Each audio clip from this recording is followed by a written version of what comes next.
Constant Wax program with Fibber McGee and Molly.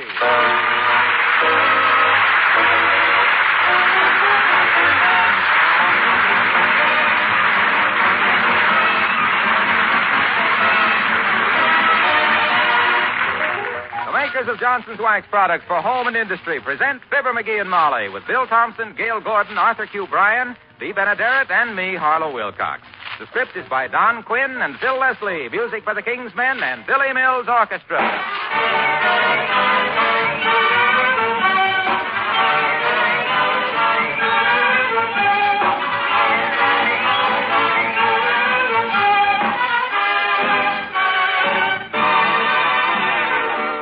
Do you remember the story of Cinderella? Her fairy godmother waved a magic wand, and in a twinkling, Cinderella changed from a dull, drab kitchen maid into a beautiful girl in a bright new dress.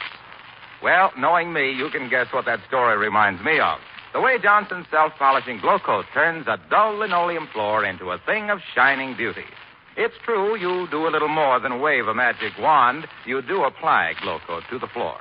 But while your back is turned, glow coat dries to a beautiful, shining wax polish all by itself. There's no rubbing or buffing with Johnson's Glow Coat. Dirt and spilled things can be whisked away with a damp cloth in double quick time. And, of course, the tough wax protection keeps your linoleum new-looking years longer.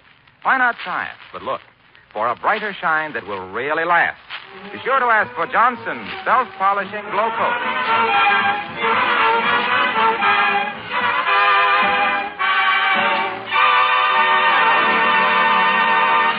The average doctor soon acquires an immunity to life's little dramas. It takes an event of almost atomic proportions to really perturb him. But something seems to have got the eminent Dr. Gamble of Wistful Vista in a bit of a tizzy. And here waiting for him and wondering what it's all about, we find Fibber McGee and Molly.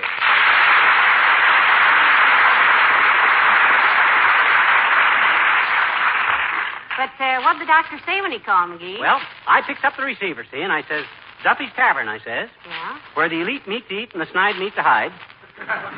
And he says, you going to be home for a while, McGee? And I says, well, I says, I may have to run down to Washington and take John L. Lewis a cake with a hacksaw in it, but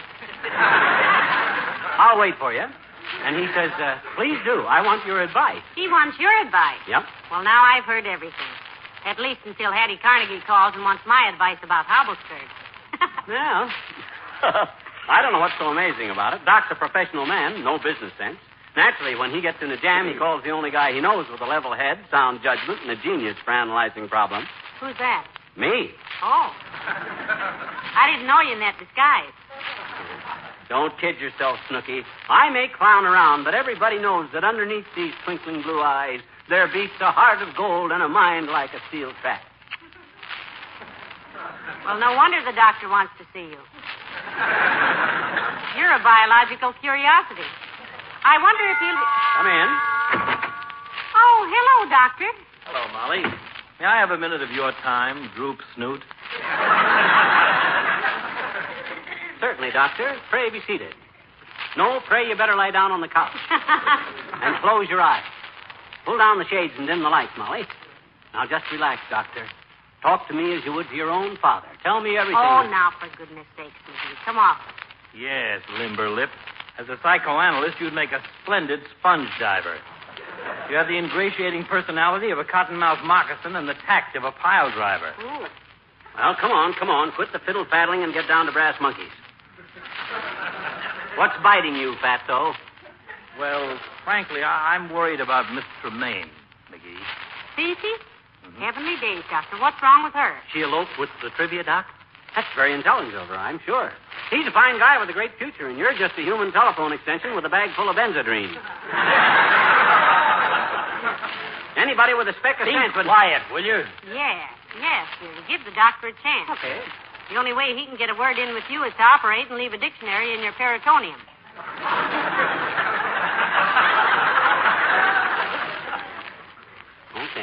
Okay, Doc. I'm just as good a listener as I am a talker. Not as interesting, maybe, but tender and sympathetic. Now then, what cooks with Pete? Someone is following her. What? Watching her apartment. Every night lately, I see a big, mysterious-looking stranger. sneaking down the alley past her house. What's the guy doing while you're sneaking down the alley past her house? And why don't you walk on the sidewalk like an honest man? McGee! Will you please let me get a word in, ferret face? Well, if you'd quit interrupting me, I'd soon wear myself out. Go ahead, Doctor, about this mysterious stranger now. I don't like it, Molly. This man is always accompanied by a big, vicious dog, and he has his hat pulled down over his eyes. Oh, that is mysterious. The dog with his hat pulled No, way no. down. Not the dog, the man. Oh, the man. Well, look, Doctor, why don't you report it to the police? Oh, no, not me. That would put Mayor Latrivia in the position of being her protector. I'd like to handle this myself. Well, then why don't you? Walk up to this mug and ask him his business. He'll probably slug you with a blackjack, and while you're in the hospital with a busted skull, Fifi will be so sorry for you. For goodness sake, don't be so gruesome. The only time I see this man is when I'm on my way to the hospital, and I never have time to stop and make inquiries. What would you suggest, McGee? It's a dangerous situation, Doc. I got to give it a little thought. Mm-hmm. I'll mull it over in my mind and let you know. Thanks very much. And give me a buzz, bean brain. Hey, this is really a situation, you know it? This is really fraught. Strange the doctor should lay it in your lap. Well, by George, if anybody ever hung around this house threatening a hair of your pretty little Marcel, I'd step out and unbutton his skin for him. My hero. And if that big serum salesman hasn't got the moxie to do it, I'll handle this thing myself. Hand me the phone. Here. Thanks. Hello, operator. Give me the City Detective Bureau. Hello, Dick. Dick who? They're all dicks down there. Look, Dick, I got a job for you. Send some cops over here to 79 Wistful Vista. Want to pick up a criminal. Bring tear gas, sawed-off shotguns, and $5,000 in cash. Okay, Dick. Why the 5,000, McGee? Maybe a reward out for the guy. Now, I don't want him to stall on the payoff. Now, let me see. Where's my squirt gun and a bottle of ammonia? My air raid warden helmet. I'm sure I don't remember what... Oh, I know. They're right here in the hall.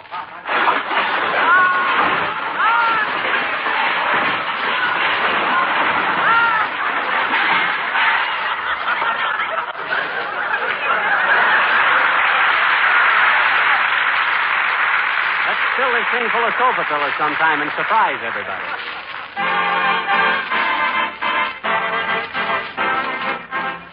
Billy Mills of the orchestra and soliloquy.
Doggone it, I wish them cops would get here. Now, let me see. I got my helmet. Where'd I put that heavy walking stick? Now, wait a minute, dearie. Why don't you let the police handle this? I don't want you coming home with a couple of cornflower ears. Cauliflower ears is the expression. I think cornflowers are pretty. Besides, I'm not going to brawl with the fella unless it's unavoidable. I'm too dangerous when I really lose control. I ever tell you about the time I used my Eskimo hammerlock hip throw on a guy? No, what happened? I broke my leg. Tell me now, if you're going to avoid an encounter with this ruffian, why do you need your heavy walking stick? When I lead them coppers up to that character and say, officers, there's your man, I got to have something to point with. Otherwise, I'd... Come in. Oh, it's Elsie from the beauty parlor. Hi, Elsie. Hello, Elsie. Hello, Mrs. McGee. You left your compact in the beauty saloon, so I brought it back for you. The lady that sat under the dryer after you found it. Remember the one that was getting her hair did? Done, Elsie. No, it was more of a dapple gray than a dun, Mr. McGee. Maybe kind of a roan. Well, I didn't notice her, Elsie. Incidentally, how does my hair look? Dearie, if I do say so myself, it always does. That's really a stunning coiffure. She ought to be. She coiffed up $5 for it. Did you get it, kid? Coiffure? The humor lies in the similarity. Ain't funny, McGee. No kidding. Hey, guys, I've been waiting 3 years for somebody to throw me that straight line. So... Oh, well. Would I be too personal, Mr. McGee, if I asked you what was you doing with the walking stick? You got a Charles horse or something? You mean Charlie horse, don't you, Elsie? Yeah, but with an older man such as Mr. McGee is, I think Charles is more respectful. I ain't so old that I can't handle this Prowler, Elsie. Oh, you don't know. There's been a mug hanging around Fifi Tremaine's house these nights. We're going to trap him tonight. He's using them walking sticks to point him out to the police, Elsie. Yeah. Oh, that'll be something, won't it? A crook on both ends of it. Are you insisting? Oh, you mean the handle? Oh. Ha-ha. Besides, this man has a big vicious dog with him, they say, and McGee may have to beat him off with the cane. Oh, I don't think so, Molly. I get along good with dogs. When I was only 6 years old, Santa Claus brought me a little beagle. Was that all you're asking for, Mr. McGee? I didn't even ask him for that. I was trying to get a bugle and didn't know how to spell it. Well, I hope you won't have any trouble with this man and his dog tonight, dearie.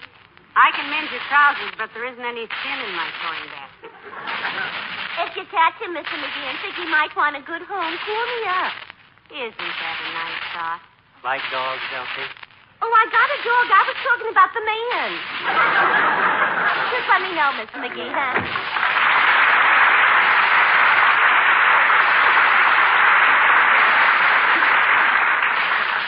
She must have broken up with her boyfriend again. Yeah, the poor guy isn't doing so well. He's an old newspaper man, you know. Get fired? No, there's just no money in old newspapers.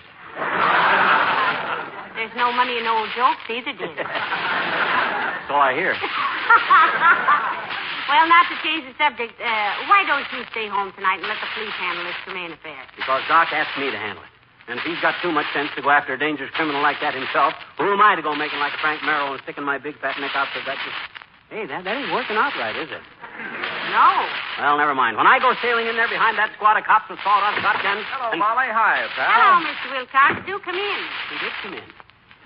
Haven't much time to chew the fat with you right now, Junior. Expecting the cops any minute. The cops? Don't give me your right name, pal. Tell them you're Harlow Wilcox. No, don't tell them that. Oh, the police already know his right name, Mr. Wilcox. Certainly they do. Well, tell them you weren't there at the time it happened then. I'll back you up. Huh? I'll swear you were right here watching me give Molly a demonstration of Johnson's wax.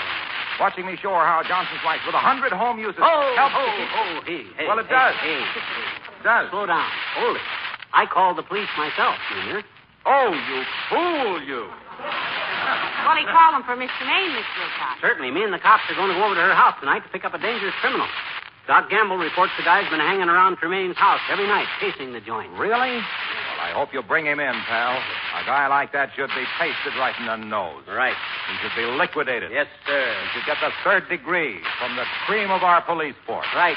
Taste liquid or cream, no matter what form you buy Johnson's wax in. Makes your housework easier and Oh, faster. for goodness sakes, of all the It ways... protects, it beautifies your floors, furniture, fine woodwork, your windowsills, and leather goods. Johnson's wax in taste liquid or cream is the housewife's best. Hey. Well, it Look. is. It is. Look. Look, Waxy. Yes? Have you got to go now because if you do, you're excused. Wait a minute. One question. Yes, Mr. Wilcox? Let me in on this manhunt. I haven't played cops and robbers for so long. I'm sorry, Junior. This is just for the grown-ups. You got the physique, but you haven't had the experience. Oh, gee, come Where'd on. you get the experience, McGee? Oh, a friend of mine's a private detective. Used to be in vaudeville same time I and old Fred met me from Starved Rock, Illinois. Had our ass. and vaudeville together. Open one. My gosh, Ole and I used to sit in the dressing room night after night and work out crime problems. Ole who? A fella named Leahy. Used to be a yodeler. Oh, I remember him. Ole O'Leahy. Yeah. That's the very one. Got any more questions, Junie? Yes, one. Where did that football go last week? Well, himself here's trying to work it out, Mr. Wilcox. You got me baffled, Junior. If Kimmick passed to Joyce and Joyce faded back to fake a lateral to Beelman, Yeah. the ball would be in... No, Beelman gave it to Cole. Yeah. And Cole handed it... Now, wait a minute. In that case, give me a pencil. Oh, no. Forget it, McGee. Why did you have to get him started, Mr. Wilcox? He's been trying to solve that all week. Oh, I'm sorry. Just trying to pick up an honest dollar. Coach McHale offered me $25 if I could get the answer. Hey, if I figured out, what'll he pay me? He says if you tell him, he'll change his plans about you. He'll shoot you where it won't show.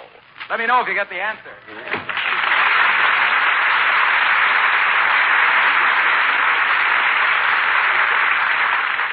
Well, I've got to go up and get into some street clothes if we're going out and do some street fighting. Hey, what do you mean, we? You're not going. It's too dangerous. That may be, but a manicure is too expensive. What's that got to do with it? Well, it's either go out with you and maybe get hurt or stay here and bite my nails. Waiting for them to bring you home in installments. Let me know when the police get here, dearie. Okay, I will. Ah, there goes a good kid. I sure wish she'd stay out of this. She might get hit with some flying glass if I forget to take my specs off. This is no time. Ah, the cops. Late as usual. Come in. Hi, mister. Huh? Oh, hi, sis. Ah, what's on your chubby little mind? Well, my daddy just won a turkey on a raffle, mister. Wasn't he lucky? I think you mean he won it on a raffle, sis, don't you? No. You don't? I don't want. You don't mean that. Don't mean what? You don't mean your daddy won a turkey in a raffle? No. No what? No, sir. Oh. Look, sis, where did you say your your father won this turkey? In a raffle. Uh-huh. It was the last turkey in the butcher shop, and Daddy grabbed it just as the lady grabbed it, and they raffle all over the butcher shop, and my daddy won. Daddy says he thinks she was Man Mountain Dean in disguise. Well, frankly, sis, it wasn't very dignified of your father to fight over a turkey with a woman. He should have given her the bird. He did. He did, mister, when he left the butcher shop. Oh, boy. Is it ever a swell turkey, I bet you? You going to eat turkey for Thanksgiving, mister? Are you? I don't know, sis. Anyway, it isn't so important what you eat on Thanksgiving. The important thing is to be grateful that you got something to eat. Honest? You betcha. You know what Thanksgiving commemorates? Oh, sure. Hmm? We read all about Captain John Smith and Pocahontas in school, I bet you. Pocahontas, sis. Hmm? Never mind. What'd you read about them? Well, the Indians were going to cut off his feet and his head, and then... No. They weren't going to cut off his feet. They were just going to behead him. My book said they defeated him first.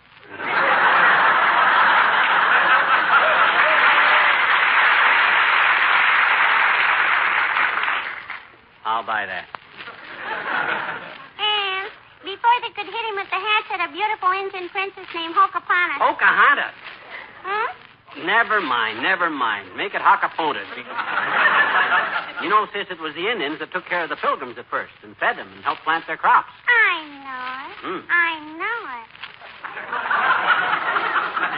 I think you said all this big, rich country used to belong to the Indians. That's right, sis. Hmm? Did we buy it from Mister? Did we, Mister? Well, we bought some of it from them, sis, like Manhattan Island. Paid $25 for that. Without the Holland Tunnel. Very speculative at the time. Well, how about the rest of the country, mister, like Wyoming and Michigan and Texas and stuff? Did we buy that from the Indians? Well, no, sis. I guess you might say we just kind of acquired it. That's why I've always wondered, mister. What have you always wondered, sis? What have the Indians got to be thankful for? Sis, you got me. You got me.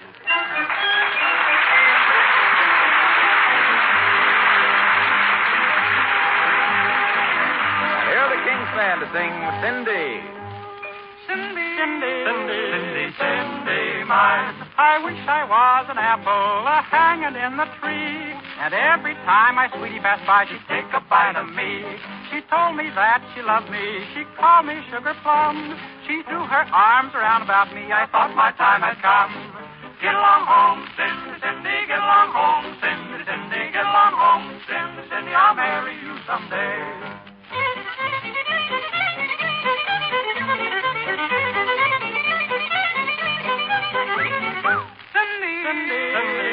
Cindy, mine. Now Cindy got religion, she had it once before, but when she hears my little banjo, she's first one on the floor. I wish I had a needle as fine as I could sew. I'd sew the girls to my coattail and down the street I'd go. Get along home, Cindy, Cindy, get along home, Cindy, Cindy, get along home, Cindy, Cindy, I'll marry you someday.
On the phone again, dearie? Yep. Sergeant said they're on their way over here, on the double. Whatever that means. With those Keystone cops, it probably means two on a tandem bicycle. I hope they send plenty of sawed-off shotguns, because when I tell those boys to fire, I want to hear it. Oh, dear, McGee, don't you think we ought to let the police handle this by themselves? I can't let the police handle it, Molly. The only way the sergeant would agree to send anybody was if I'd go with them. He said they were tired chasing all over town on my false alarms, and by... Oh, what was that? Sounded like a nightstick on the... Open up in the name of the law. I know you're in there, you hooligan. Come out with your hands up or I'm coming in. Oh, it's that flat-foot Mahoney. Come on in, you big lug. Oh! Don't display any violence, you Scotch. There won't be any broken heads. If it's tear gas you want, I'm happy to... cut it out, cut it out. You pension-hungry shamrock shill. Spit out that mouthful of blanket you're talking through and sit down. We're the ones that called you. Oh, were you now? Yeah. And what was it you're calling on the brave boys in blue for and breaking up a fine pinnacle game in the basement at headquarters? If it's to rescue a cat out of a tree, No, Officer Mahoney. This is a serious matter. One of our friends has got Prowlers. Miss Fifi Tremaine, Mahoney, the actress. There's a guy been skulking through the alley by her house with a big, vicious dog. And do you think all we have to do is patrol the alleys because a bit of fluff and grass paint gets the high spirits? Well, she's the mayor's girlfriend, officer. It doesn't make a bit of a... What's the matter? Sweetheart, is it? As I was saying, it's grateful we are when a citizen calls a matter like this to our attention. And I am a lady, you see. Called through the alleys, Goody. I'll beat the teeth out of him and arrest him for spitting on the sidewalk. One side, lad, Officer Mahoney is on his way. Wait a minute, I'm going with you. McGee, wait for baby.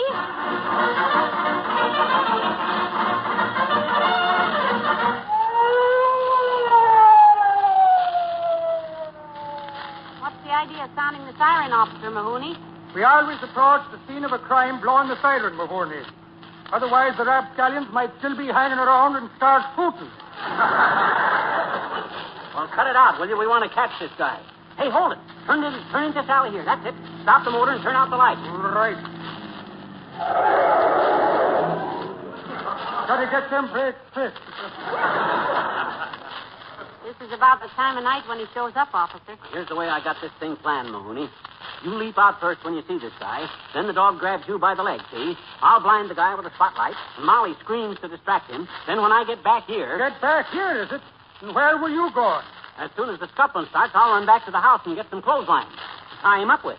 50 Cent says I'll beat you up the front steps here.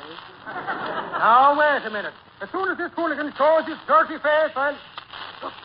Heavenly days. It's him. Hat pulled down and a big dog. There he is at the end of the alley. Out of the car, Mahoney. We'll cover you. After you, McGee.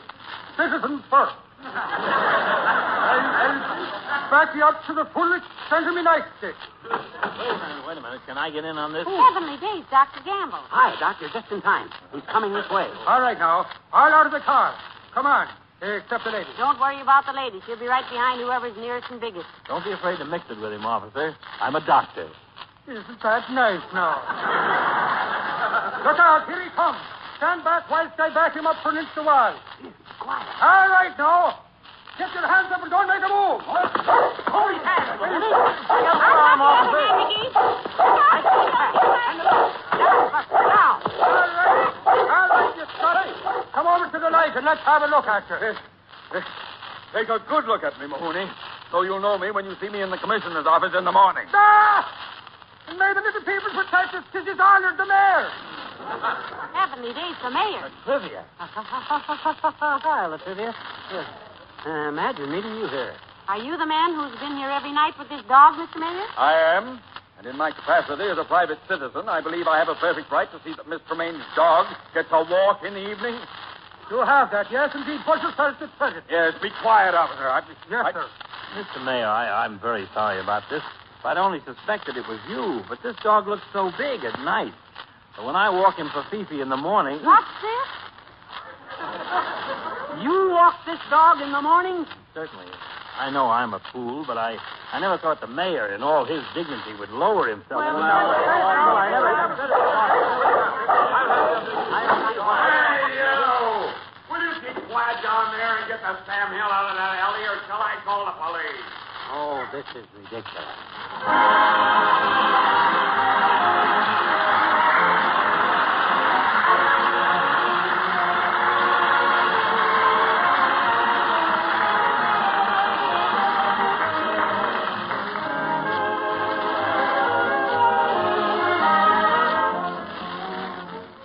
From time to time, people ask me this question. Is Johnson's Glow Coat good for other kinds of floors besides linoleum? Yes, it certainly is. Glow Coat is good for painted or varnished wood floors, for inlaid as well as printed linoleum, and for floors covered with rubber or asphalt tile. Glow Coat gives all these floors a coat of wax protection, gives them shining new beauty, and makes cleaning really simple. And it's just as easy to use Johnson's Glow Coat on these floors as on linoleum. You simply apply it, then let it dry. Glow Coat shines as it dries without rubbing or buffing. Most women, of course, find Glow Coat especially helpful in wax protecting their kitchen floors because these floors get more than average wear.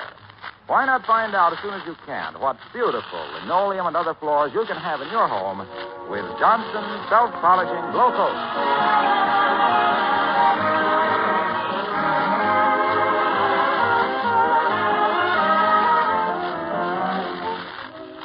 Latrivia angry with Officer Mahoney for knocking him down, McGee? Why, didn't you see him shake hands with Mahoney and send him away with Doc Gamble? No, what for? Broken fingers. Oh. Good night. Good night, all.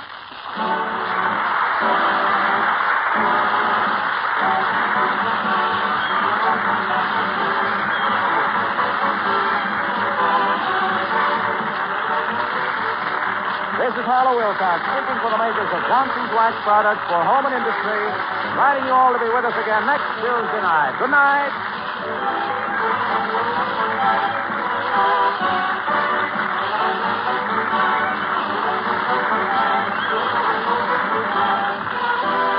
NBC, the National Broadcasting Company.